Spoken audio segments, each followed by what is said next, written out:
അയ്യോ എന്റെ അമ്മോ എന്തൊരു വലിയ വീട്.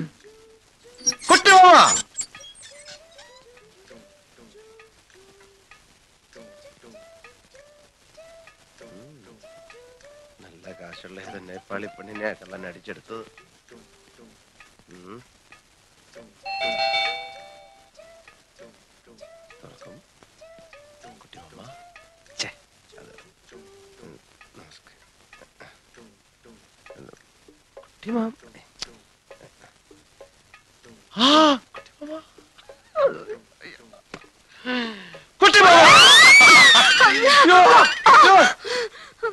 എന്താ എന്താ ഡോൾമ?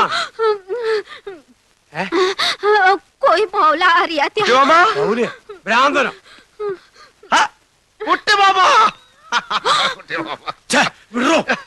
ആരാ മനസ്സിലായില്ലോ? ഞാൻ അശോകൻ. അശോകൻ? കുട്ടിയമ്മ വളരെ ചെറുപ്പത്തിലല്ലേ എന്നെ കണ്ടിട്ടുള്ളൂ. അമ്മ കാര്യമൊക്കെ എഴുതിയിരുന്നില്ലേ? കുട്ടിയമ്മ എന്താ എയർപോർട്ടിൽ വരാത്ത? അതുകൊണ്ട് ഞാൻ എന്തൊക്കെ കഷ്ടപ്പെട്ടെന്നറിയോ? എന്റെ പെട്ടി പോയി, ഭാഷ അറിയാൻ ഞാൻ ആകെ കഷ്ടപ്പെട്ടു. ഞാനൊന്ന് ചോദിച്ചു മനസ്സിലാക്കട്ടെ ഡോൾമ. നീ അടുക്കളയിലേക്ക് ചെല്ലേ, പാഞ്ചേമ്മൻ ചാവൂ. കുട്ടിയമ്മ, എന്റെ നേപ്പാളി മാമി ഇതുവരെ മലയാളം പഠിച്ചില്ലേ കുട്ടിയമ്മ? എന്റെ ഭാര്യയുടെ ഡീറ്റെയിൽസ് ഞാൻ പിന്നെ പറയാം. Who are you? തും കോൻ ഹോ? നീ ആരാണ്? നിനക്ക് എന്തുവേണം? What you want? ഞാൻ പറഞ്ഞില്ലേ ഞാൻ അശോകനാണെന്ന്. കുട്ടിയമ്മയുടെ സ്വന്തം ഏട്ടത്തിയുടെ മകൻ, രാഘവനന്റെ സുമതിയമ്മയുടെ മകൻ, തൈപ്പറമ്പിൽ അശോകൻ. അശോക എന്താ? നിന്നെ അല്ലടാ മോനെ അശോക. അശോകന? കുട്ടിമാമ എന്നെ വിളിച്ചോ?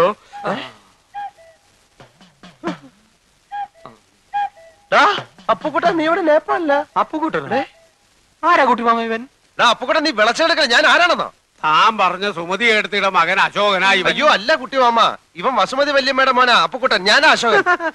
നമ്മുടെ കുടുംബത്തിന്റെ ഡീറ്റെയിൽസ് ഒക്കെ ഇവൻ കറക്റ്റ് ആയിട്ട് പറയുന്നുണ്ടല്ലോ. എന്താ അശോക ഇത്? അത് പിന്നെ ഈ ഫ്രാഡുകളുടെ ഒരു ടെക്നിക്കാണ്. നമ്മുടെ കുടുംബ ചരിത്രത്തിന്റെ അറ്റവും മൂലം അറിഞ്ഞു വന്നിട്ട് നമ്മളെ ചീറ്റിയാൻ വന്നിരിക്കുകയാണ്.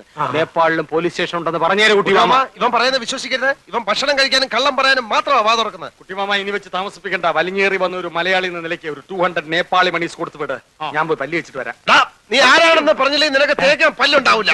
കുട്ടിമാമ രണ്ട് വെച്ച് വന്നിരിക്കുകയാണ്. ഇവന്റെ സഞ്ചി റിവോൾവർ ആണ്. വിളിക്ക് ആംബുലൻസിനെ, പോലീസിനെ. ഇവൻ എന്നെ തട്ടിക്കളയും.